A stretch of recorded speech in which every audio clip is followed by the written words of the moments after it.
Hello, and welcome to Sobercast, where we provide AA speaker meetings and workshops in podcast format. We're an ad-free podcast, and if you enjoy listening, please help us be self-supporting by visiting Sobercast.com, look for the donate link, and drop $1 or $2 into our virtual basket. We hope you enjoy the podcast. Have a great day. Lynn M. from the Oaken Mills Group. We have Larry F. from the 12 Steps to Life Group. Jillian H. from Mahogany 12 and 12. They'll be sharing their experience with steps 10, 11, and 12, which are continue to take personal inventory, and when we were wrong, promptly admitted it. 11, sought through prayer and meditation to improve our conscious contact with God as we understood Him, praying only for knowledge of His will for us and the power to carry that out. 12, having had a spiritual awakening as a result of these steps, we tried to carry this message to alcoholics and to practice these principles in all our affairs. With that, let the speakers go.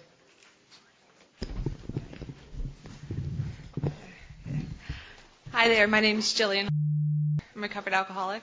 Jillian. I'm a home group member at Magady 12 and 12.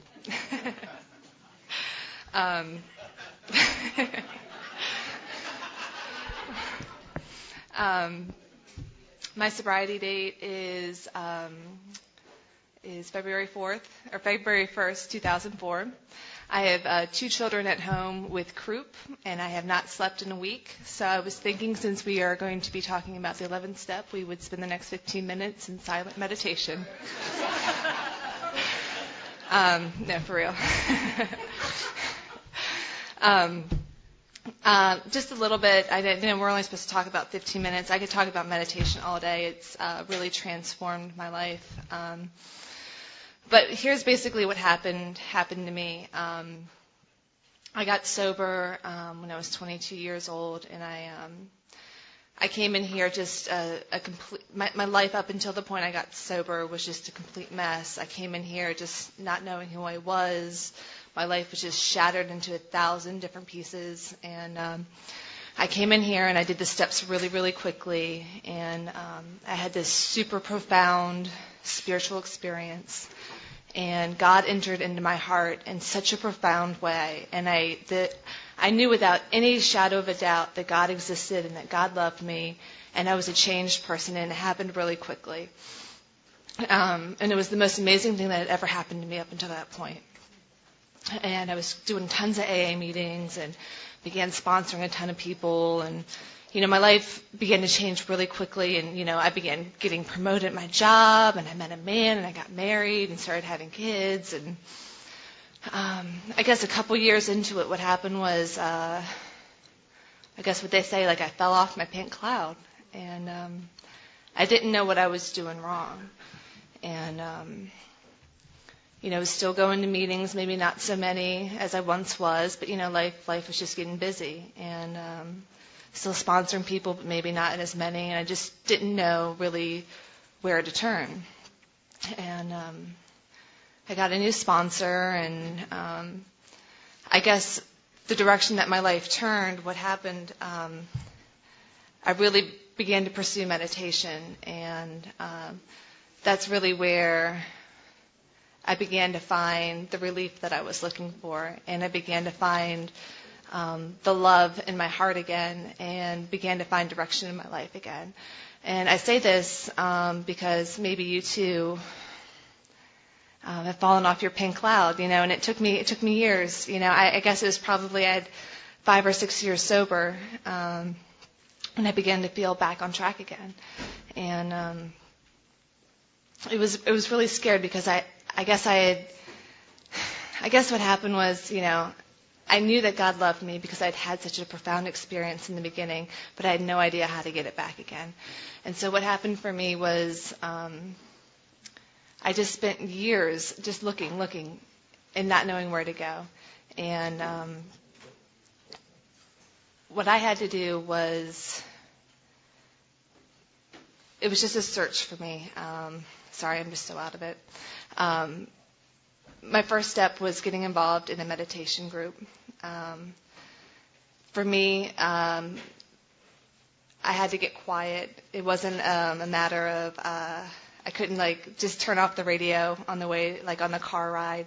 That wasn't where I was going to find God. I had to get quiet. And, they say prayer and meditation.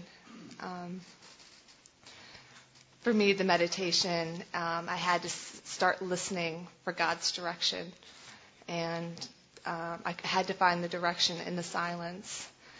For me, it was like I was always asking, God, what's your direction for me? What's your direction for me? And I just couldn't find it.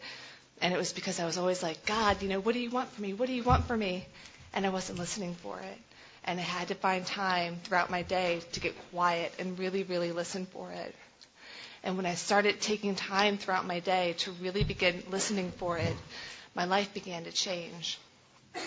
And for so many years, what I found was, I was working this job, and I really thought that, being kind to the people around me, this is me bringing the vision of God's will into my life. This is me being kind to the people around me. This is me, being spiritual. Me being really kind and loving to my husband. This is me being spiritual. I thought that these roles that I was living, this is me being a spiritual person. And I really thought that that's how I was going to grow closer to God. Me being a spiritual person, me being the best person I could in all these roles. And I thought that that's who I was, that these roles that I was playing, that's who I was. And the more that I began to develop in my meditation, I began to realize that my inner divinity has nothing to do with these roles that I play. That who I am spiritually has nothing to do with that. And it gives me just this greater sense of freedom in everything that I'm doing. It gives me more love in everything that I have. I've got more love to give in everything. It's been able to give me more love to sponsor people, more love to give to my children, things like that. I feel like I'm rambling, aren't I? Anyway, I think I'm going to pass. I'm so out of it. Going on to the 12th step. I'm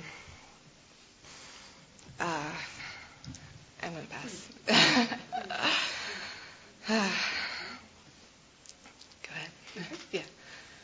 Okay. Thank you.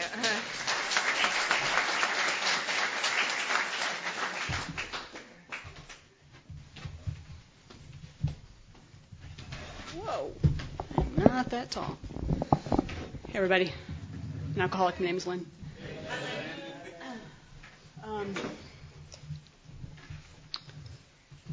So I kind of live in 10 and 11 and 12.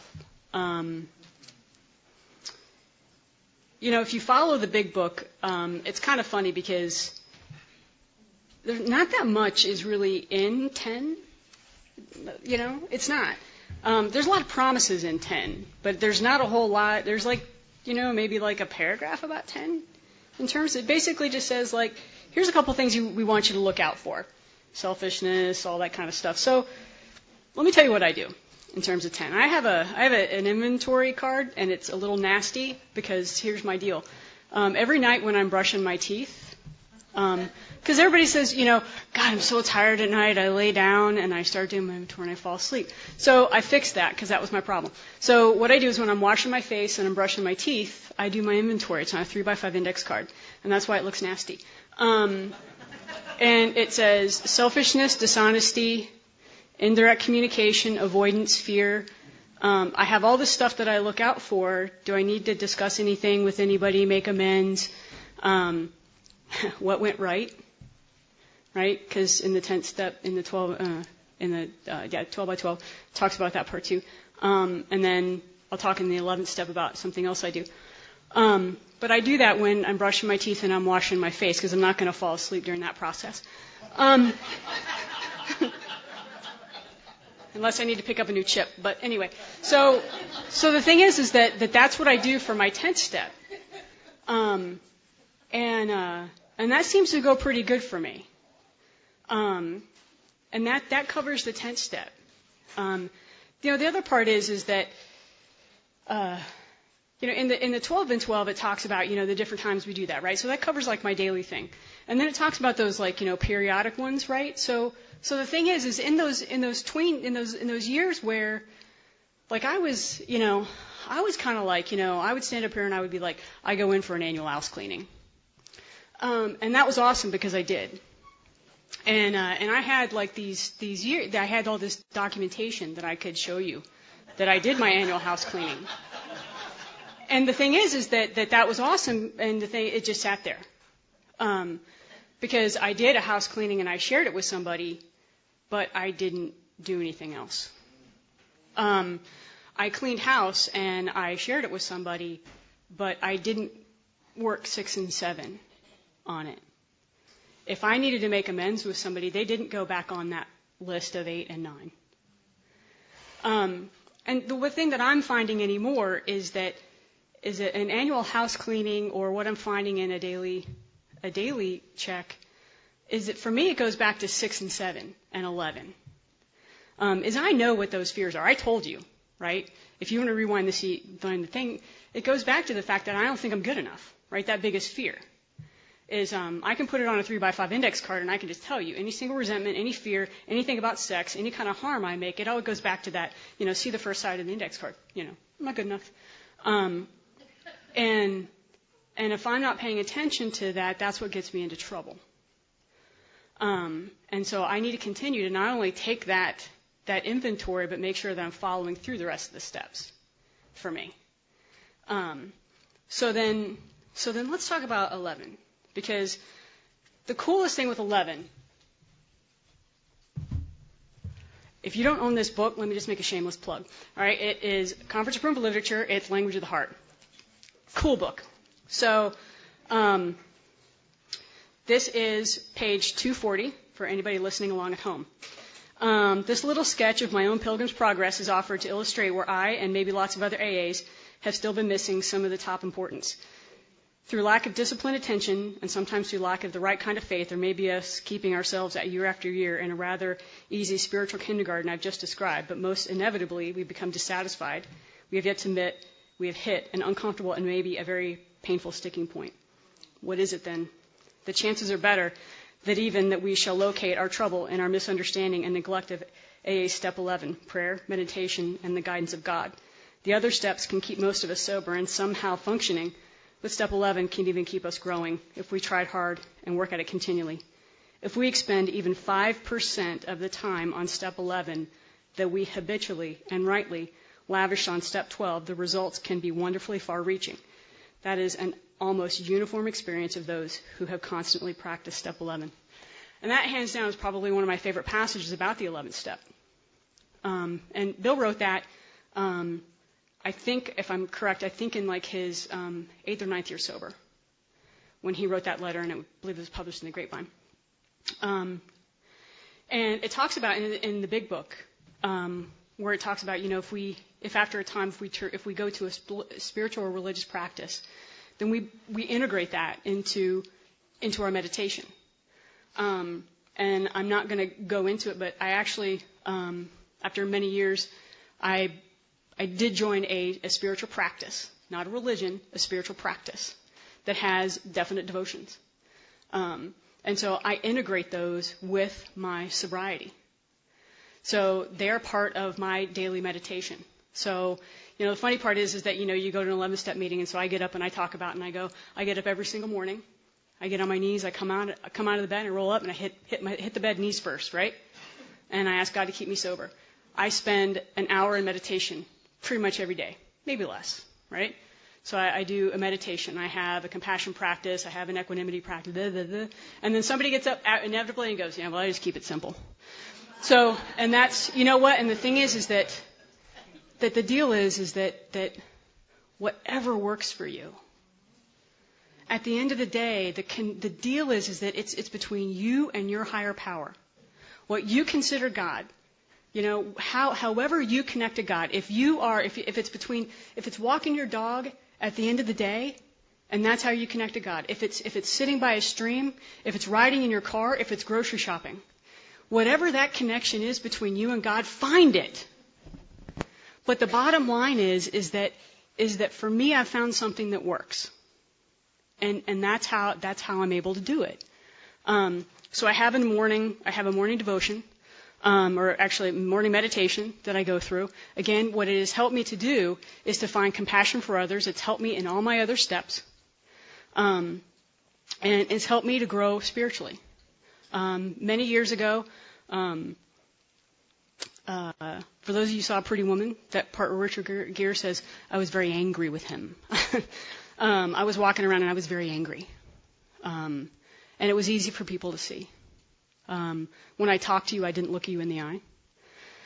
I didn't listen to your answers. I didn't give a damn about your answers. But the thing is that meditation allowed me to sit quietly within myself and to actually get to the point where I could care about you. And that took me a really long time. It took a long time for people to not have a knee-jerk reaction when they told me something. It took a long time at work for people to not be afraid of me, to be concerned about that response. It took a long time for my father and I to speak. It took a long time for my stepmother and I to get on the phone together, and for me, the two of us, not to bait one another. And a moment and a turning point between our relationship where I knew that meditation was working was when she screamed at me for 5 minutes, and I said, "You sound really upset." And she screamed louder for 3 more minutes, and I said, "This sounds like it's something that's really been bothering you." And she got way more upset and strung together expletives I swear I've never heard her string before. And I said, I'm really glad that I have this opportunity to listen to you. And she threw the phone across the room. And my dad got on the phone and said, what did you do? And I said, I listened to her. And I validated her feelings. And he said, for the love of God, you should have fought with her. And I said, I'm not going to do that anymore. And the thing is that she went from, at that moment, from picking up the phone and hearing my voice and saying, I'll get your father, to picking up the phone and hearing my voice and saying, how are you, honey? What's going on? How's it going? Last year, they came out for my 40th birthday party. I used to stand from a podium and be able to tell you very proudly that my parents had never crossed a threshold of a place that I had owned. I used to say it with bitterness. I used to say it with anger. But I used to say it with pride. And now I will tell you, they celebrated my 40th birthday party. They came, and let me tell you something, they met my friends, and they were like, oh my God, who are these crazy people? But the thing is that what they finally understood is the love that you guys have. The unconditional love, and they felt it. And the thing that I can say is thank you. Thank you for the 11th step. And I can also say thank you for the 12th step. Because every single 12th step that you guys work, it's my first step. And you give that to me. The 12th step, first thing is I want to say as a blanket statement, service work makes 12th step work possible. And that was drilled into me from day one. Again, kind of like has already been said, had somebody not arranged for the coffee and the cake, the meeting wouldn't be here. It wouldn't happen today. Service work, reaching out to other alcoholics, and let me tell you something, sometimes the person that is hurting is the one that has 9 years, whose life is falling apart, who's attending meetings, who is doing stuff on the outside. But the thing is that what you're doing is you're comparing their highlight reel to the script that is running every single day inside them. And sometimes what we don't know is that when you just reach out and you say, you doing okay? The person in your home group that you haven't seen for a while, that's the phone call that's got to be made. And the thing is I'm not saying don't reach out to a newcomer. Please don't misinterpret what I'm saying.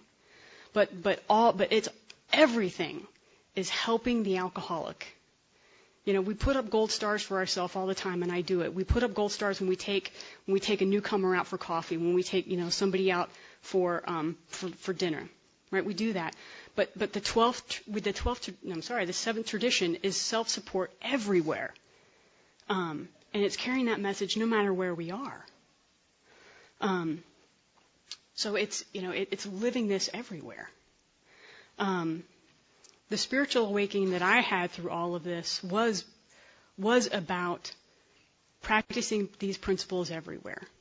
The hardest place to do it is in my home. I'll be honest, I haven't had the privilege to really do that since, as I mentioned before, the relationship that I had dissolved. The thing is that I believe that what's happening is that every single day God is honing me to be that partner. And what I'm doing is every single day I'm getting a better opportunity to get up in the morning and to learn how to be that person. I believe that every single day I'm learning, through trial and error. Every single day I get up and I try to be a better employee. Through that inventory that I did, I was not time clock honest. I would get up and, the worst thing to ever happen to me in the world was the internet. So I wasn't, in inventory I have to be, every single day I have to ask myself, was I time clock honest today? How much time did I give to them versus how much time did I give, to Facebook? Now I have a cell phone, so, am I paying more attention to Instant Messenger, or am I paying more attention to Pinterest, or am I actually working today? And that's a really difficult question to answer at the end of the day. Am I being a good friend today? Am I being the friend that I would want today? Am I being a good sponsor? Am I being a good sponsee? All of those things. Am I being just a good person? Because the other part is that now that I've kind of progressed a little bit, for me, I do a lot in terms of community service. I'm a member of a community today. I don't just walk into my home and disappear. I reach out to my neighbors. We've had, a lot of stuff goes on in terms of snowstorms, hurricanes. I have elderly people that live up and down my row. Being an active member of God's community and being one of God's kids doesn't mean that when it starts to flood, that I head indoors and I hibernate. I check on those people. And the thing is that, let me say this. By and large, honestly, when the alarm clock went off this morning, I would have far rather stayed home and curled up under a blanket and been with my animals today. So I don't get it right every day. But every single day that I get up, I get another shot at it. And finally,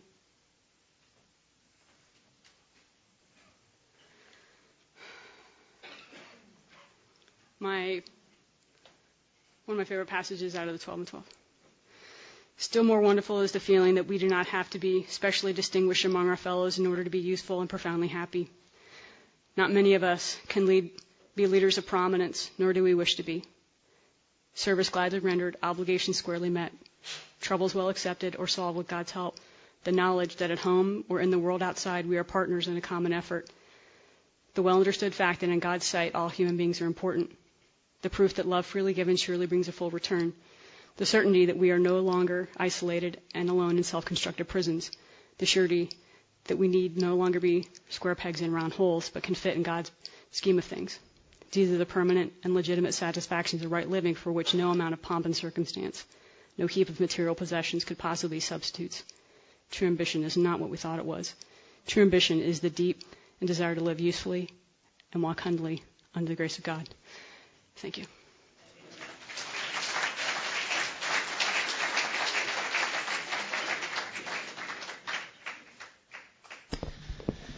I'm Larry, and I'm an alcoholic.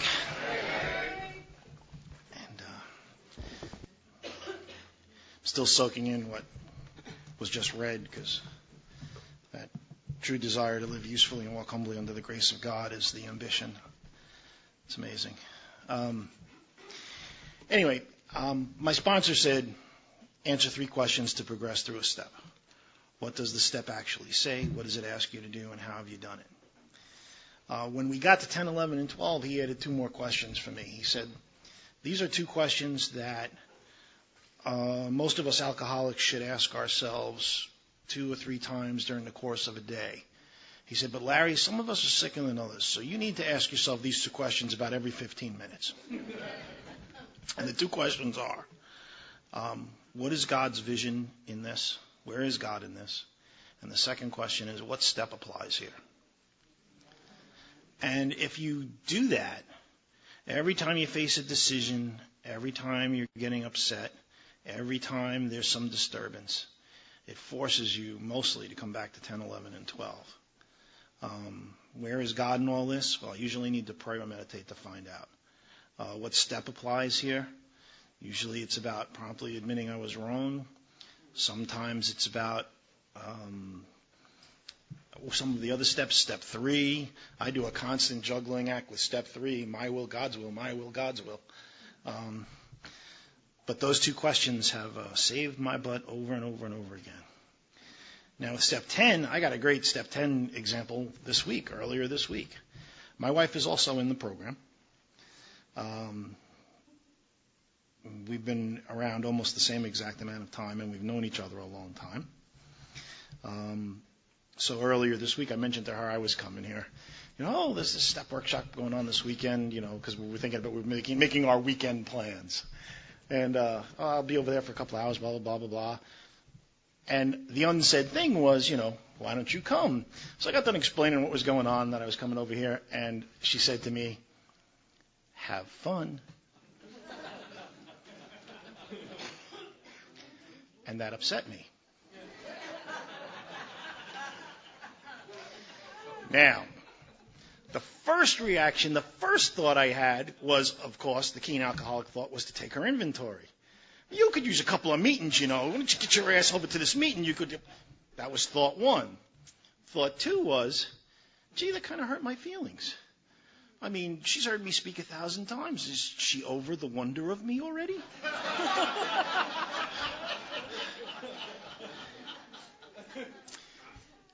And then my sponsor's voice. Where is God in all this? What step applies here? 10th step, the truism, restraint of pen and tongue.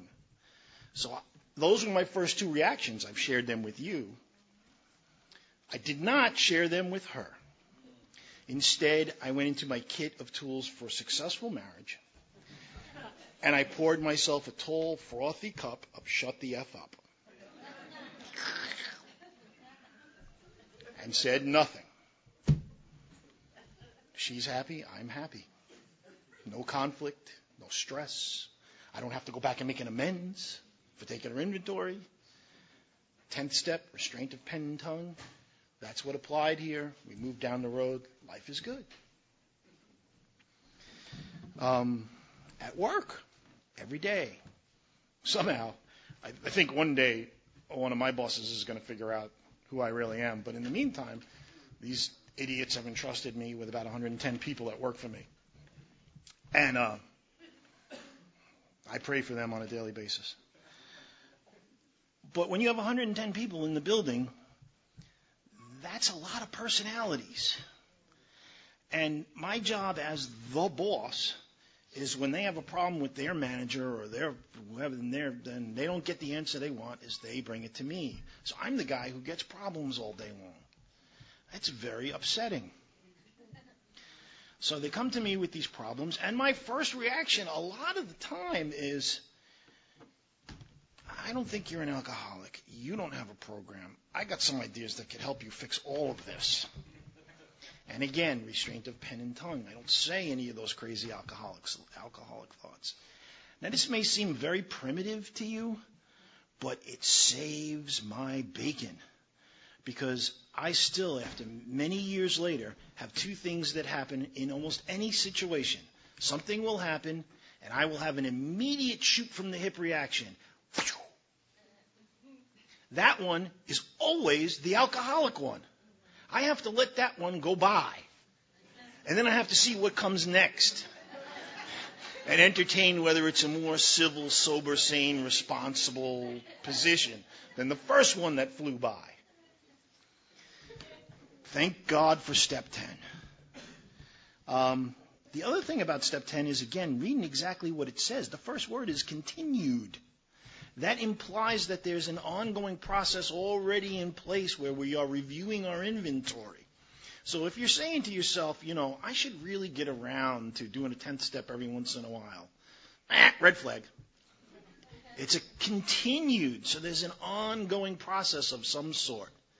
And in my experience with guys that work with me now, I think one of the problems is that we tend to be alcoholic, so we really want precision and we want to formalize this 10th step. And it's great if you write something every night. I'm not knocking it. That's the precise direction that it is in the book. But don't let that be an obstacle to keep you from doing an inventory, whether it's written or not. Take stock. It's an ongoing process. Step 11, saw through prayer and meditation. Meditation, great. What I did with this, the only way I could find the discipline for step 11 was I have one of them little appointment books, and my wife calls me a dinosaur because it's not all on a smartphone, which for me is a dumbass phone because I can never get it to work. So I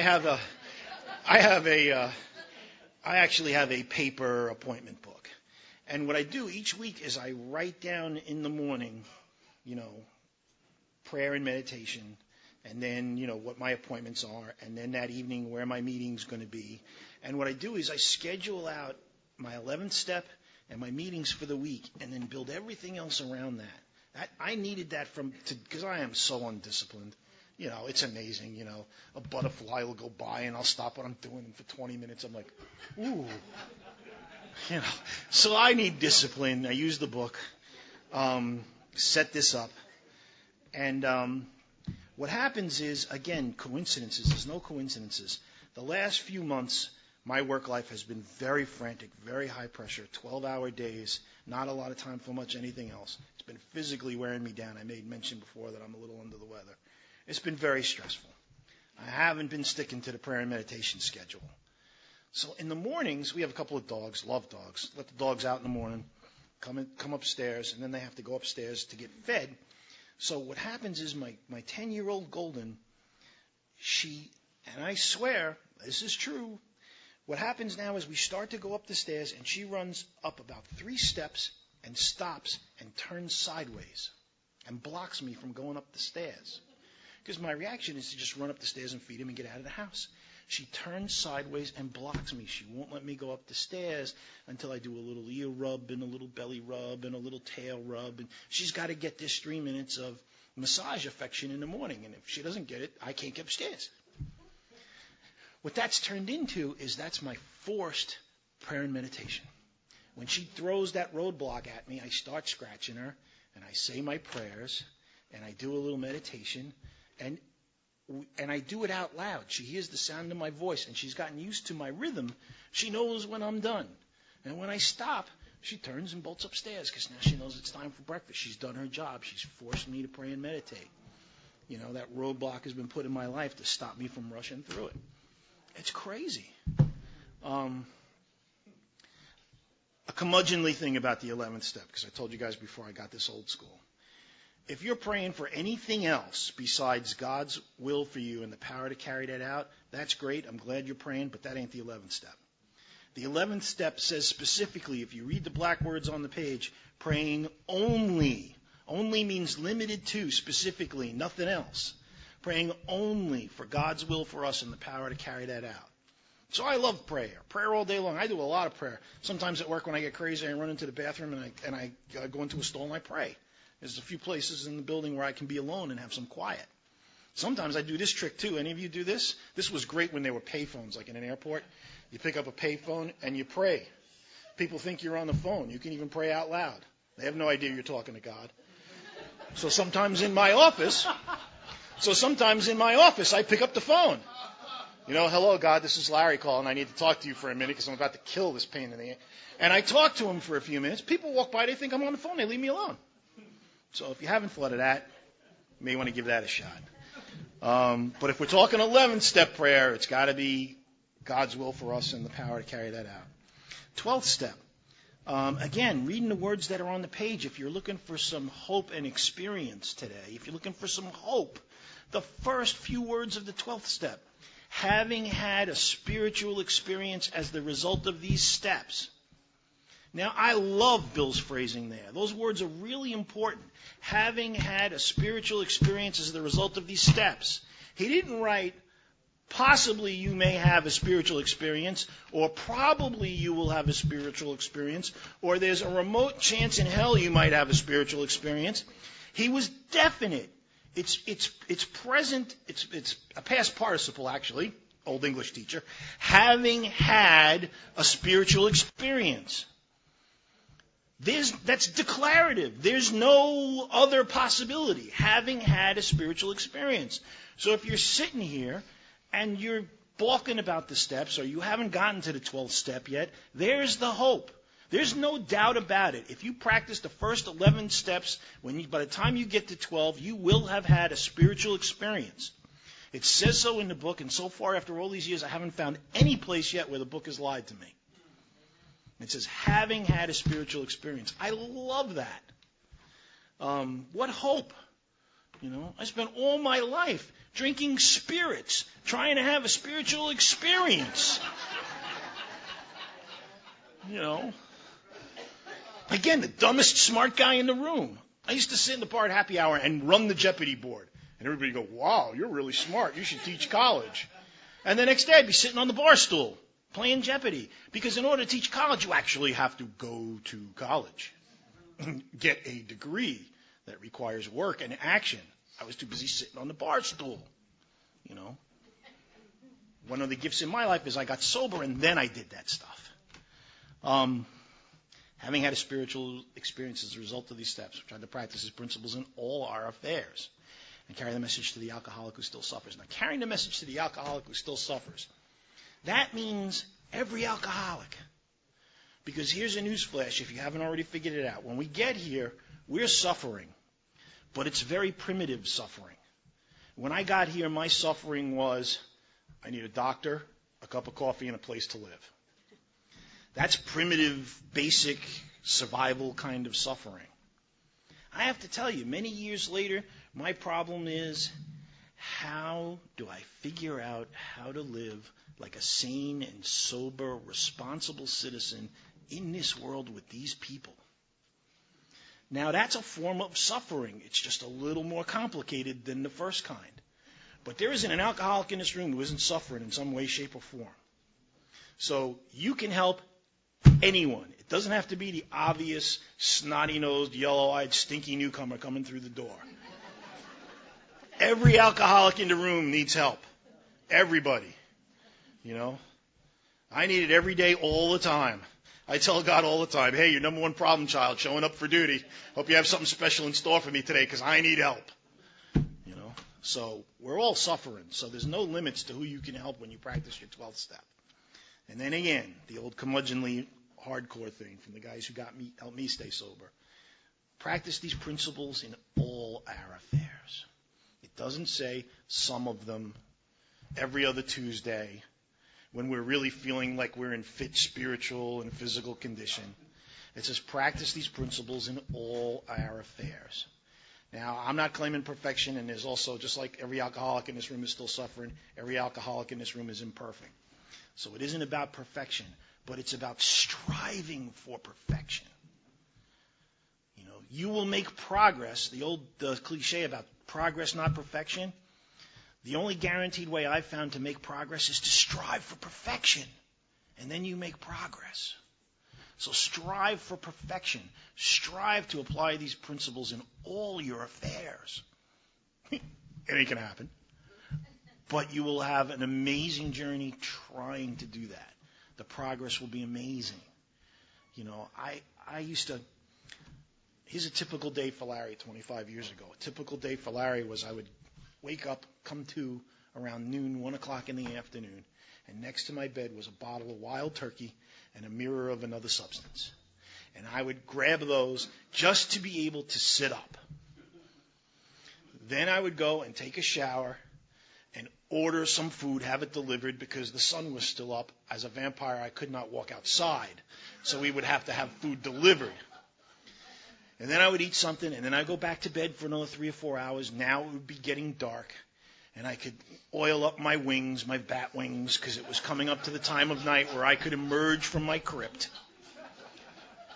and engage in all the various activities that I used to do the things I do and get the things I did and have all that wonderful fun I was having. And along the way, I would visit policemen. You know, I lived in the 112th precinct in New York City.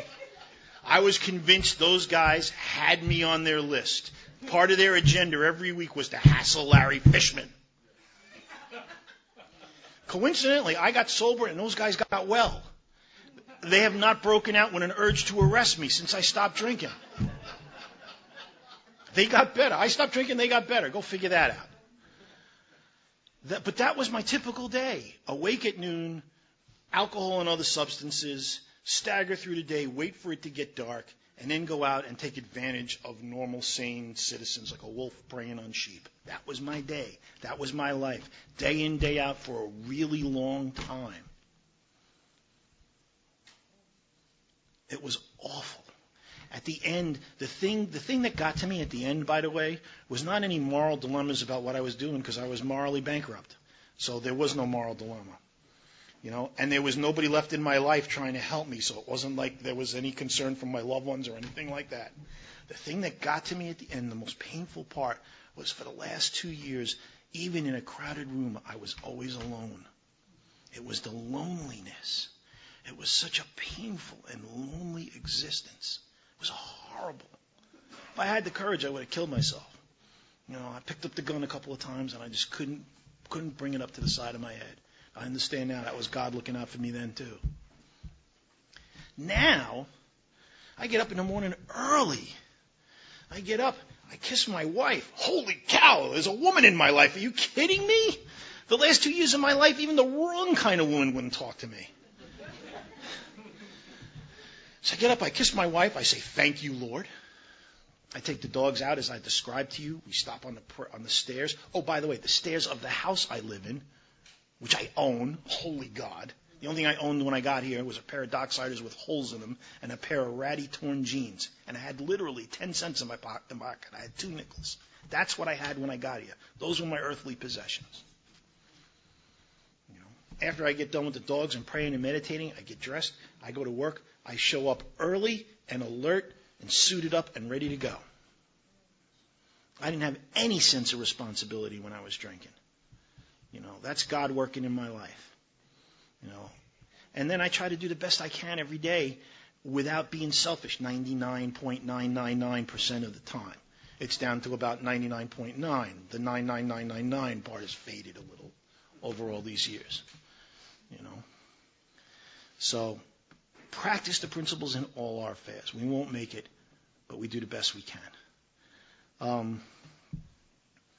And then the majesty of putting it all together. When you have 10, 11, and 12 all working in your life, and you have a conscious contact with a higher power, you know, and you're taking time out of your day to pray and meditate, and you're trying to carry this message, and you're helping other alcoholics. Now, I have to tell you, for me, what that has done is not anything measurable. What it's done is it's given me back my dignity and my self-respect. When I get up in the morning and I look in the mirror, I actually like the guy I see. You know, I despise is nowhere near an adequate word. There isn't a word in the English language with enough emotional power to describe how I used to feel about myself. Self-loathing will have to do, because you can draw out the loathing and give everybody an idea. But even that doesn't really do it justice to the self-hatred that I had. You know, because of all the guilt and shame of how I was living, which I didn't know I had because I was too numb to have feelings. So I didn't even know I hated myself because I was full of guilt and shame. So I have my dignity and my self-respect back. And what that's led to is viewing the world a lot differently. I used to view the world as a horrible place to be in, and I couldn't wait to get out of it.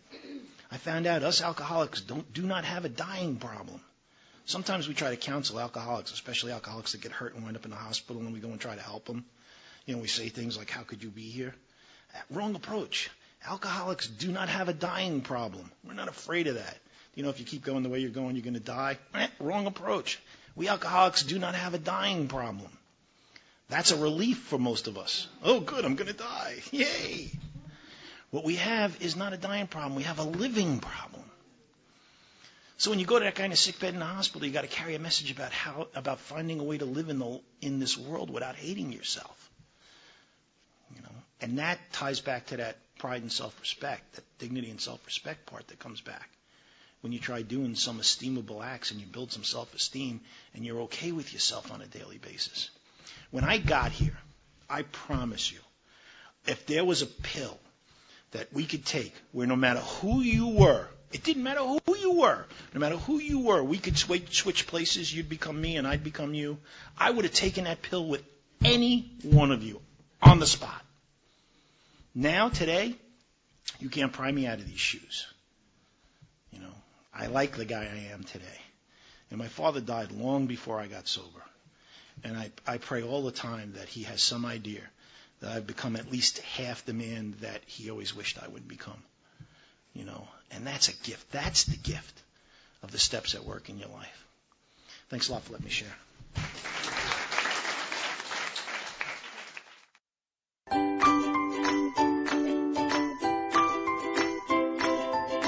Thanks for listening. I hope you enjoyed the podcast. Sobercast is ad-free, and we'd like your help in order to keep it that way. So if you'd like to help us be self-supporting by pledging $1 or $2 a month, visit Sobercast.com and look for the donate links. Thank you very much.